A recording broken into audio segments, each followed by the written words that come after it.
Hello and welcome to the podcast. Today, guys, I have the distinct pleasure of sitting down with Wisconsin-Madison's Dr. Bryan Heiderscheit. And guys, when you're talking with Dr. Heiderscheit, you're going to be talking about hamstring injuries. He is the expert in this field. So we start talking about his education background, how we got back to Madison, and how we got into studying hamstring injuries.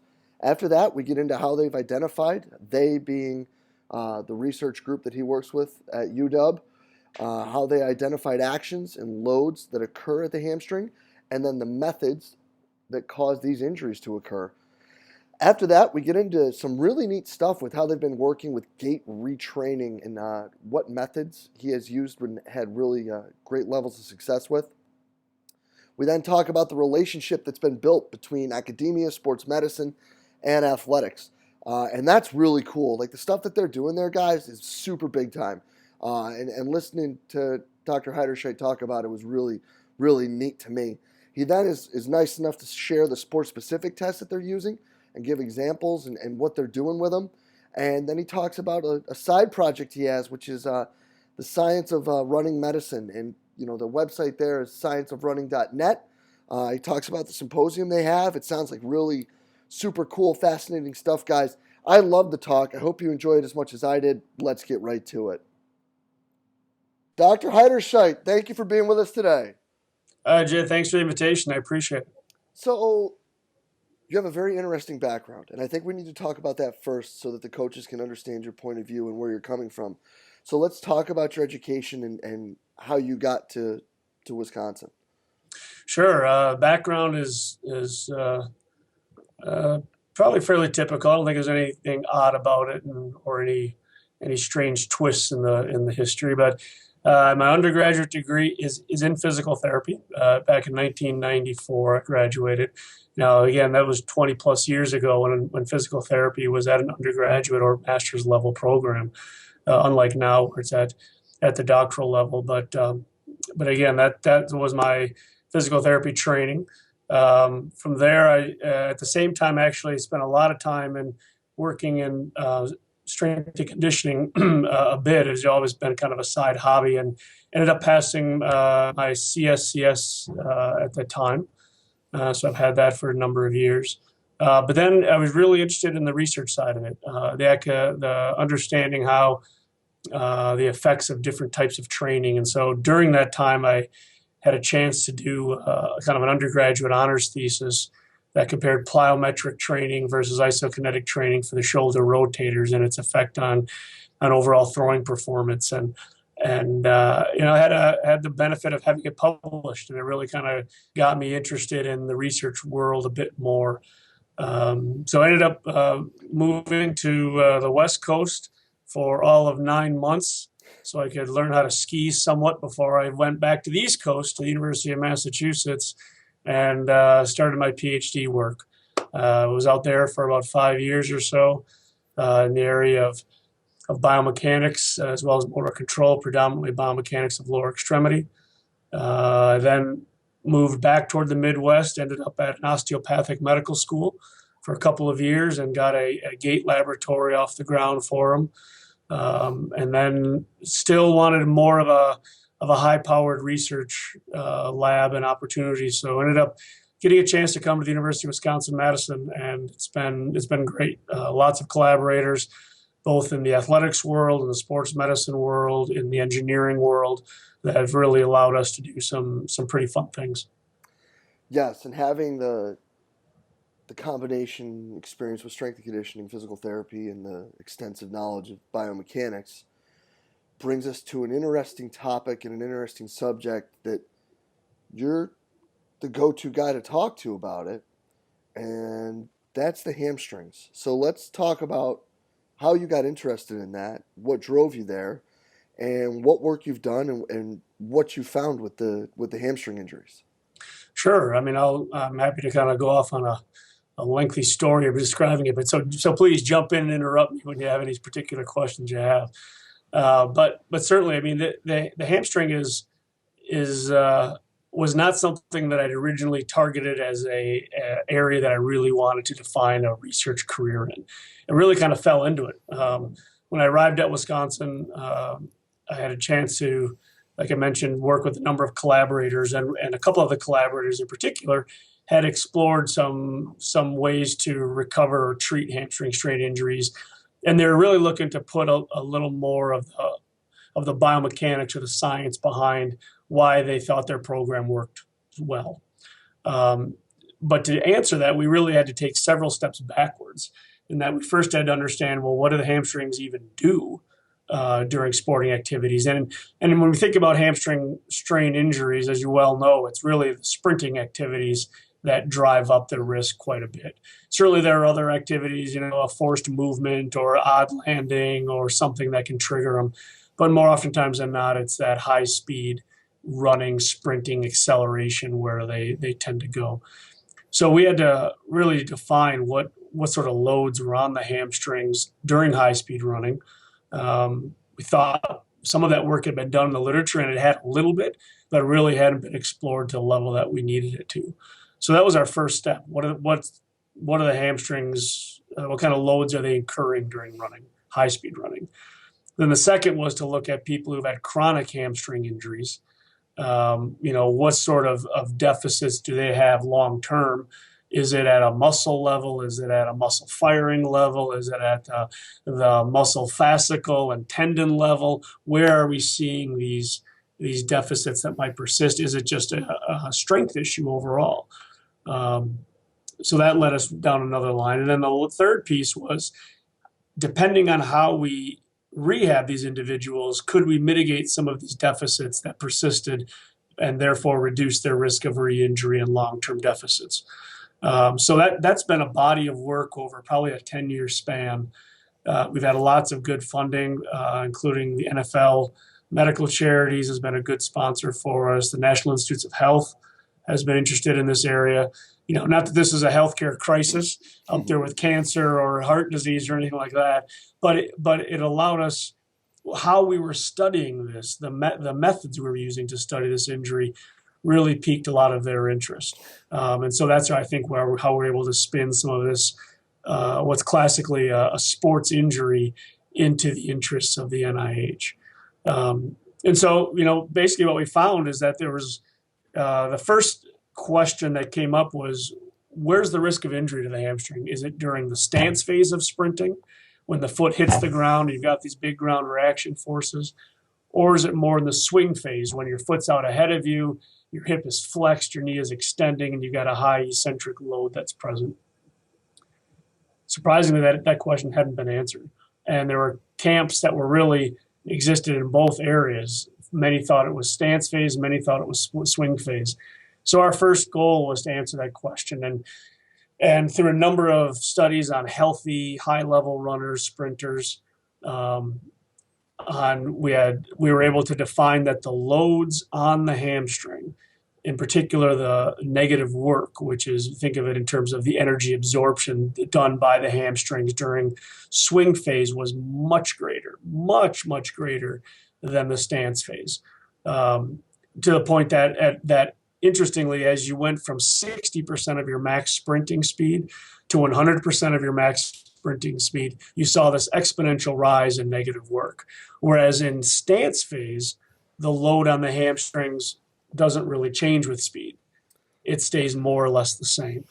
So, but yet I think we would all agree that the risk of injury goes up the faster you run. If anybody running 60%, they're not very likely to be injured. It's when they go 80, 90, 100% that the thing tends to pop.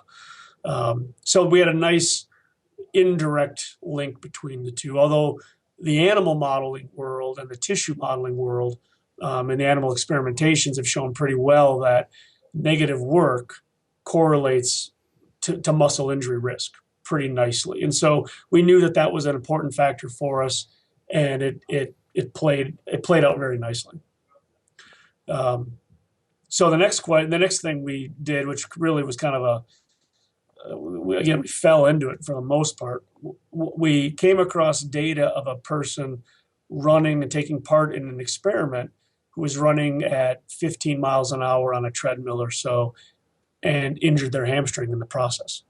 Now, what was unique about it was they were they had full motion capture marker sets on them. They were taking part in a big biomechanical experiment that was unrelated to hamstring strain injuries, but nonetheless, the subject, the research participant, injured themselves. Thankfully, that wasn't in our lab. So there's no IRB concerns, no adverse event reporting, no legal issues that occur. But what was really cool about it is the lab that this did happen in called us up and said, "Hey, we've got some interesting data you might want to take a look at and run through some of your analyses." Absolutely, that's a fantastic data set. So they sent it to us. We played around with it a bit. We went through a variety of different approaches to see if we could identify when did this person injure themselves when they were running. And lo and behold, it seemed to correlate with terminal swing. So right at that end part of swing phase appeared to be when that person was injured. Since then, there's been another similar case study of somebody getting injured while they're running at high speed, and it showed a very similar finding of terminal swing was the most likely time of injury. So that was over a series of years and a series of experiments, but we're pretty confident now that terminal swing is really the phase. In fact, we had a point counterpoint series in the British Journal of Sports Medicine, where one group of authors said it was stance phase, we said it was swing phase, kind of provided our evidence back and forth between the two. And interestingly, at a subsequent conference a couple of years later, the lead author on the paper that argued for stance phase relented and basically said, "No, actually, I've kind of changed my mind at this point. You guys have convinced me that it's swing phase is it." Nice. Yeah. So it's always nice to win that argument. Yeah. Right? Totally. That's actually super cool. Yeah. And this has been fun because we've had a chance to take these data and go abroad. There actually was a 2-day conference in Barcelona a couple of years ago at the Muscle Tech Network, devoted to nothing but hamstring strain injuries. So we had our chance to show our data along with many other researchers across the world, and it's been really well received.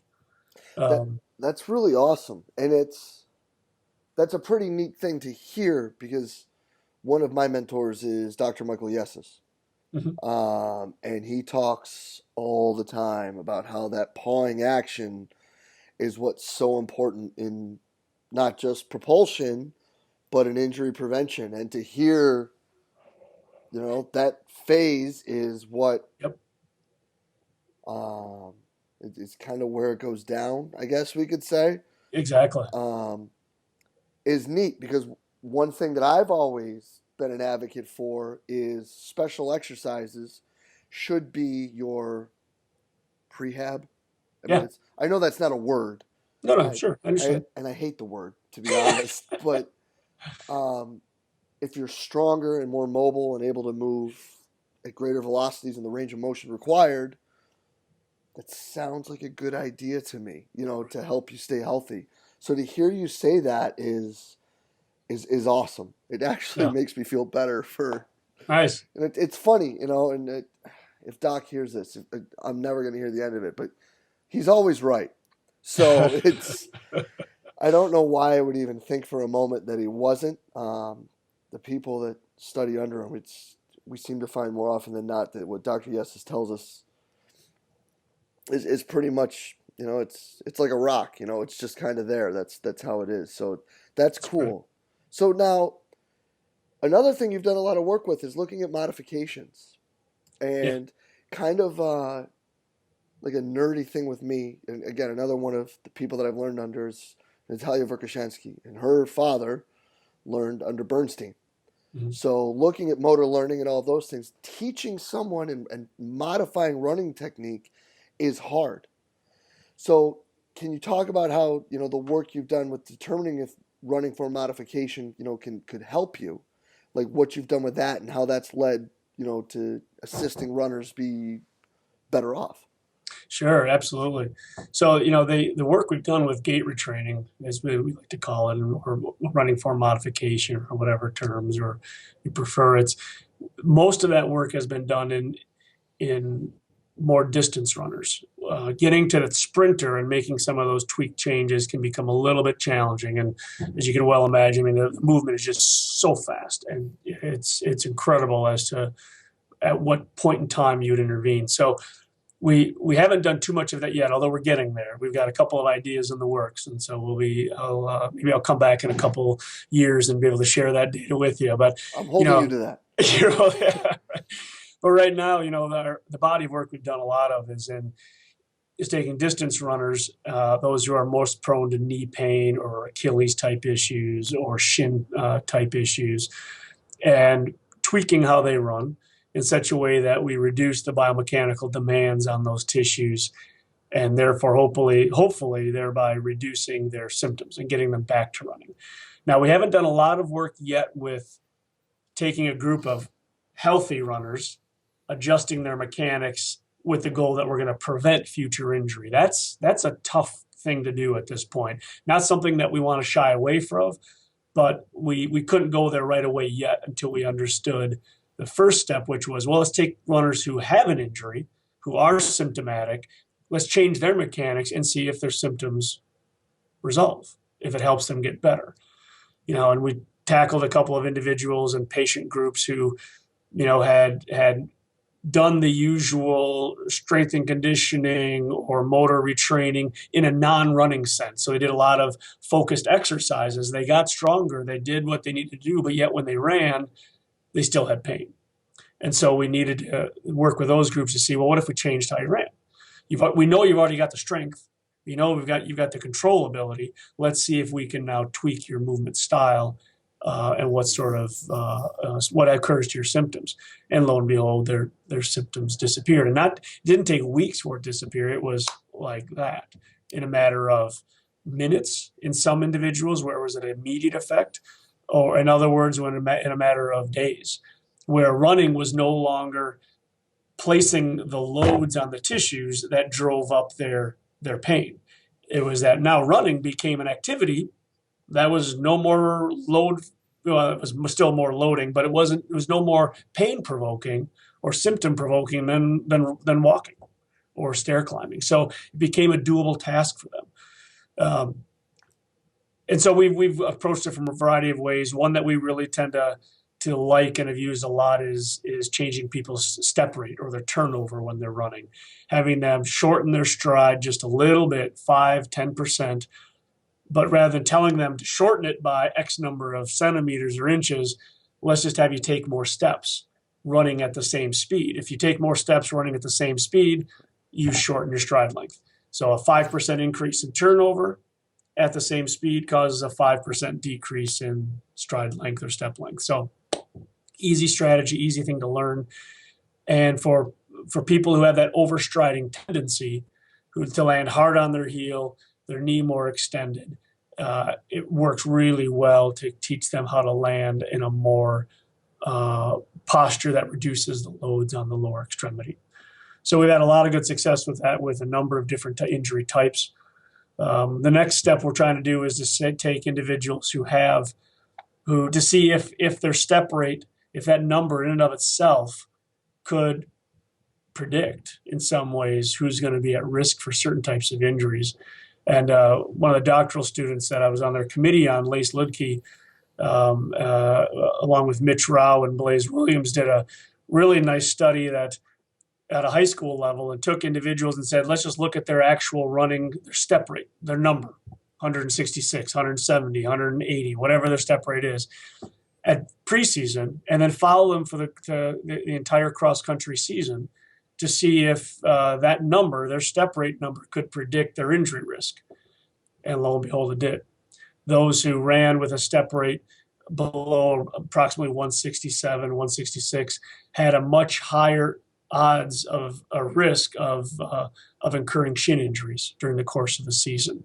So that gives us some idea of, well, boy, we could actually use this as a mass screening in high school runners and then potentially change that step rate number to reduce their risk. Now, we don't know that yet. That's the next experiment. If we do intervene and adjust their step rate, do we reduce the incidence of shin injury occurrence? But that's on the list for future years. That's really neat Yeah. because that's all performance based. So then, how do you get these athletes? Because they're just the devil's advocate. The idea of telling someone, "Well, I want you to take more steps." Yeah. As a distance runner, I'd probably look at you and be like, "You're nuts," Yeah. you know. But how? So how do you get them? How do you teach that change? How do you get that evolution to occur?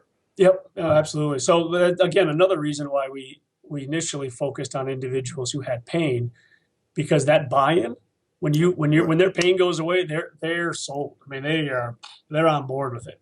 But you're absolutely right. You take a person who's healthy and say, you know what, you're at risk for injury. I'm going to make this change. You need to do this to stay injury free. Well, that's a big claim to make. And you're right, buy-in becomes challenging. But that's one of the other reasons why we like step rate in some ways, because it's really easy to teach. It's a rhythm, right? It's just a simple rhythm. You're not giving them targeted postures and positions and say, hey, no, I want your hip in 5 degrees more of adduction, or I want your foot in 5 degrees more of plantar. It's nothing that it's something that they can easily monitor.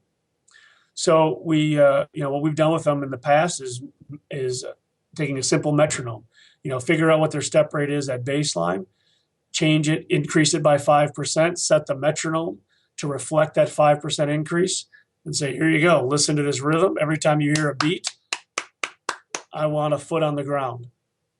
And we do it in such, we start with it many times on the treadmill, because then speed is fixed. They can't run faster. They can't go off the treadmill. They've got to maintain that piece. And then by doing that, not that the metronome is the key to their learning, it's the key to facilitate their learning. The key to them learning it and being able to generalize it outside and over ground is they have to be able to feel what's changed.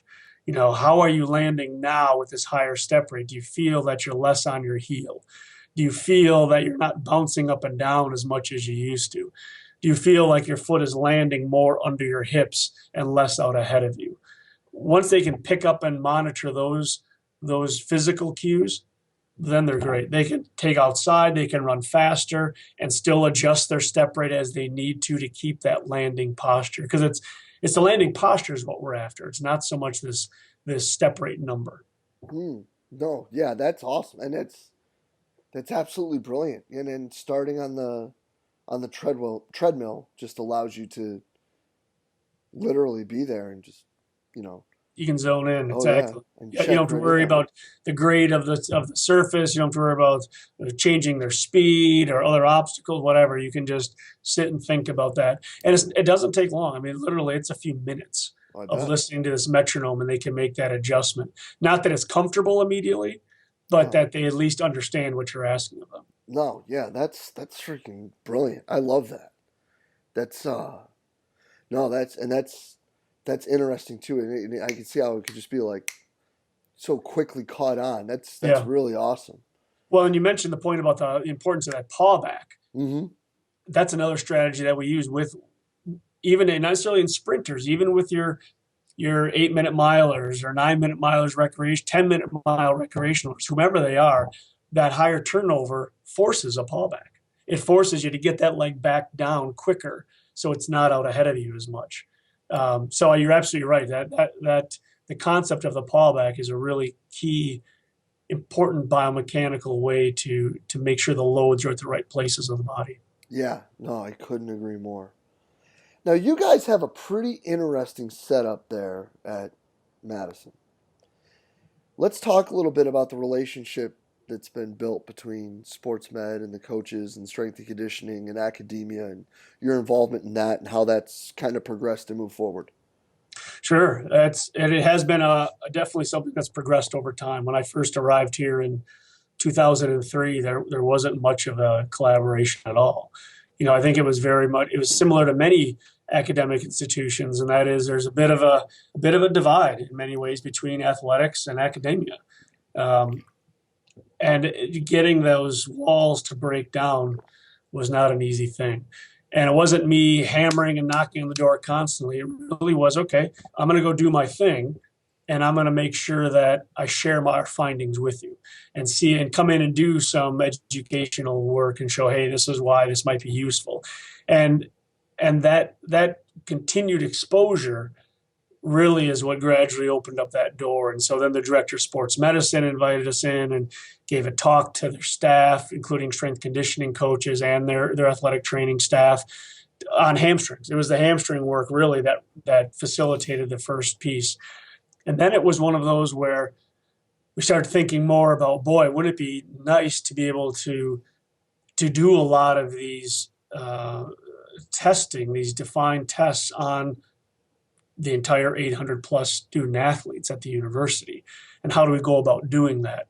And for the athletics department to automatically sink money into this program that they would need not only the facilities and the equipment, but the personnel to do it.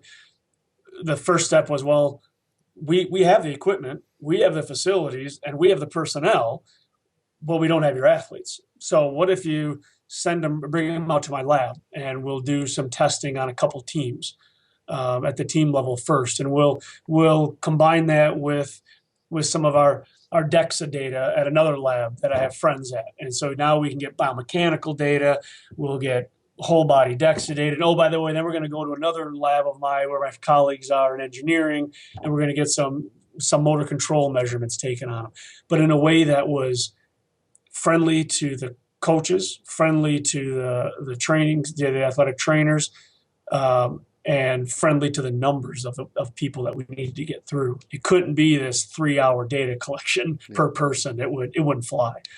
But interestingly, that distance was a bit of a barrier. Everybody valued the information that we were getting. It was a matter of how do we do it in a way that is feasible and takes less time on the part of the athlete. So we worked with the athletic department. We had to do some fundraising. We got the chair of orthopedics and sports medicine and rehabilitation to agree. And we built, essentially when they were remodeling one of the facilities in the athletics department, we carved out space right on site. So right next to the football stadium is our sports medicine complex, and as part of that, right across the hallway from one of the major weight rooms is our performance lab. So it sits right in between the athletic training room and one of our weight rooms, and so we get data easily on all the athletes. There's no excuse for them to say they couldn't get out to see us because we're right there where they are.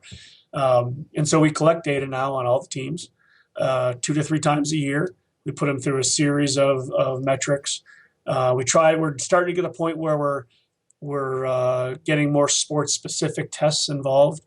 But like any new program, we're needing to grow it and integrate it. And, we're also at the point where we have these data, but we need to get the data into the hands of people like you, to the strength conditioning staff who's going to use this, to the athletic trainers who are going to use this, to the coaches who are going to use it.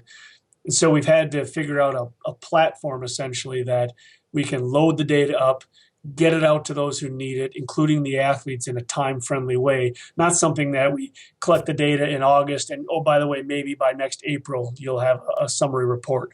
We need to turn it around in short order, in days. And so that's what we've been working on developing.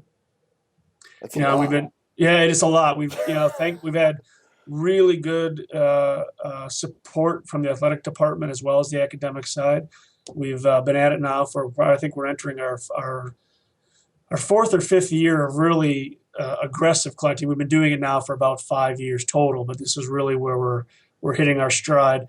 So now we've got a great data set, and we can start looking at injury risk factors or performance factors. What variables might give us some insights as to who's going to perform a certain way?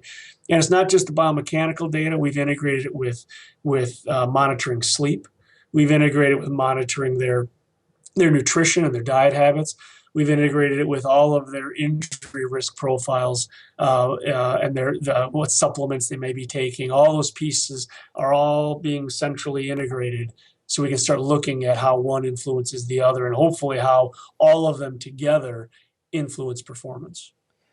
That's freaking awesome. That's really cool. So basically you guys are getting to the point now where you're almost going to be able to run predictive analytics and look That's the at goal. if Johnny goes left, he's going to, risks are going to go through the roof, or if he goes right, he's on his way to being an All-American. Like, that's the kind of stuff to me that I think is, the nerd in me is just like, that's so cool, because, Yeah, I know it's same way. Yeah, that's our goal. yeah. So I don't know if you're able to talk about them, but what are some of like the sport-specific testing you're doing?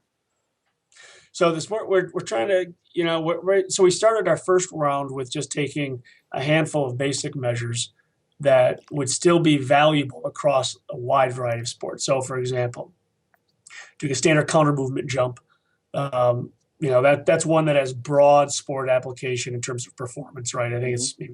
it's anywhere from being associated with softball bat speed to running speed in many of the sports. Not that it's the perfect one in all of them, but it has a good generalizability.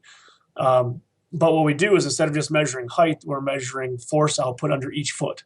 So we're able to get unilateral force production during a max effort counter movement jump. Look at power production. You look at asymmetries. Um, for football in particular, and you're looking at that acceleration over a short distance, we want to add the horizontal jump.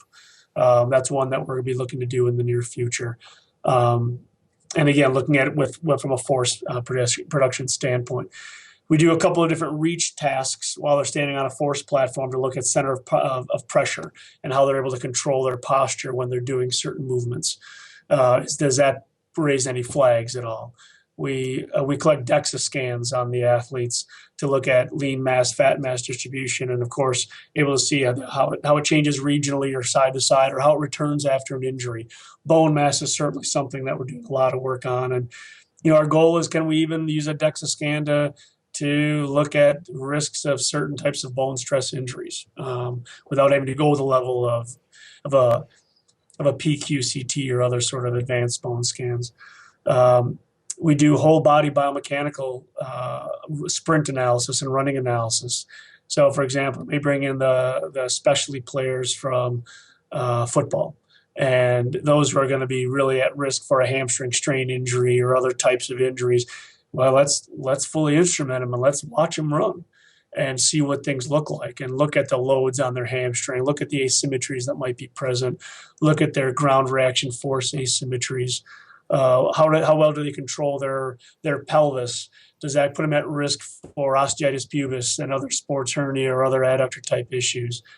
Basketball team, similar. We're going to take a couple of their movements and integrate it with some of our metrics on them. We're really exploring now a lot of the wearable sensors. That's an area that it's on everybody's radar and everybody wants to do and get the measures, but we want to do it in a way that we know what we're doing with it, and that it's not just this black box algorithm that's being sold to us, that we actually really know what it is. Because a lot of those inertial sensors, you just don't know the accuracy of them in all ways, and so that's something we're truly trying to investigate more and more of, and getting muscle activity data for hours on end on the field. Can we collect that type of information?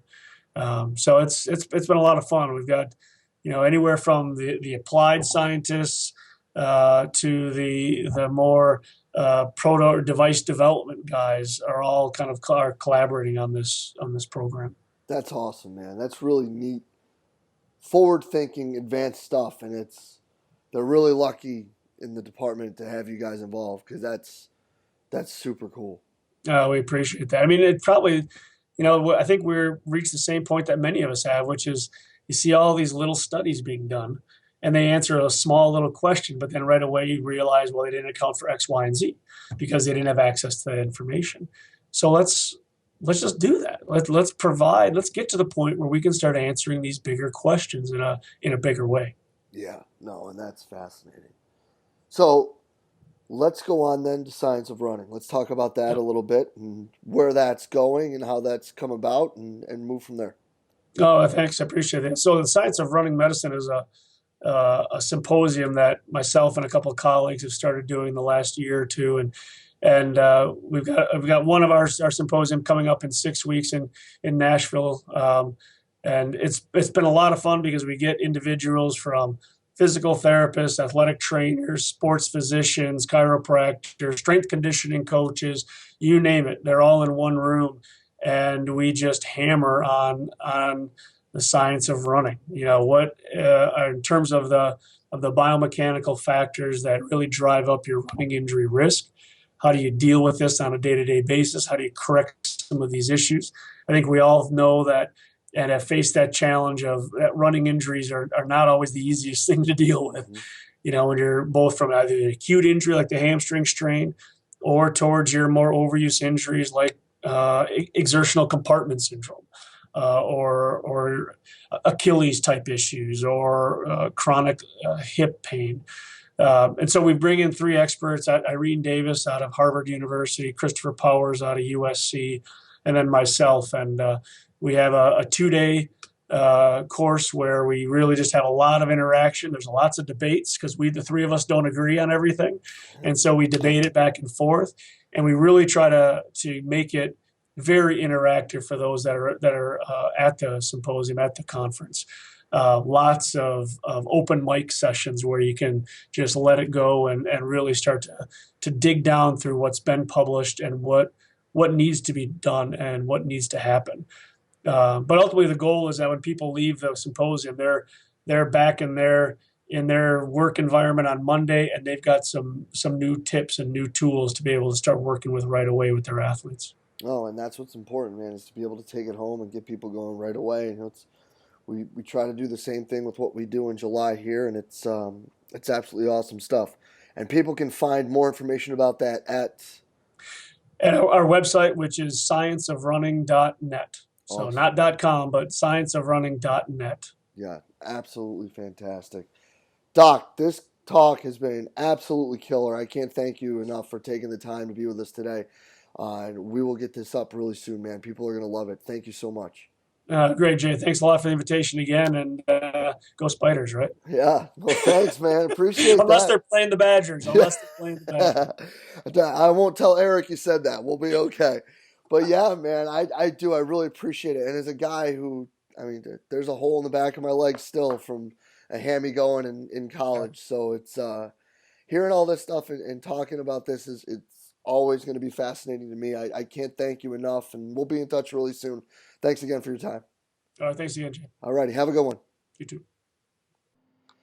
And a huge thank you to today's guest, University of Wisconsin-Madison's Dr. Bryan Heiderscheit. Guys, absolutely awesome stuff, completely open sharing about everything that he's doing out there at Madison, talking about what they're doing with the sport performance staff and the sports medicine staff, his research, how all these things are coming together, how they're identifying and correcting issues. I think it's really awesome stuff. I can't thank him enough for spending the time with us today. I thought that all of this stuff that we were talking about when we're looking at where the injuries occur, things we can do to prevent them, strengthening needs that we need. All of that is completely priceless. So, Dr. Heiderscheit, I can't thank you enough for taking the time to be with us today. As always, guys, if you enjoyed the discussion, please share it through the social media outlet of your choice. Throw it up on Facebook, tweet it, Instagram, whatever it may be. We're just trying to get great information out there to all the coaches. I hope you guys enjoyed it as much as I did. We will be back next week with another awesome guest. We will see you then.